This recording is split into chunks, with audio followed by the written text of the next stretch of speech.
มาเที่ยววัดผู้จำปาสักเหมือนพี่น้องสถานที่เก่าแก่โบราณตั้งสมัยก่อนกี่พุ่นนะเพิ่งมาหอดมาถึงพี่น้องบรรยากาศงามๆเลยวิวสวยงามครับ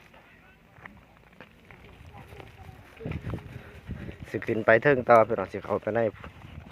ขึ้นไปเทิงผู้พุ่นอีก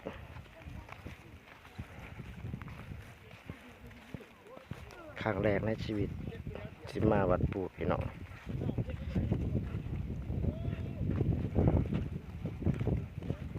ไปขับไปเบิ่งทางไหนกัน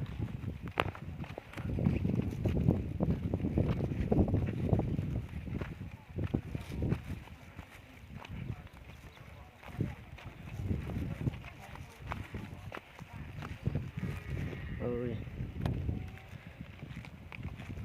วิวสวยงามครับพี่น้องร่มเย็นเย็นขึ้นไปทุกผู้แห่งสิเย็นครับแต่ของเก่าแก่โบราณ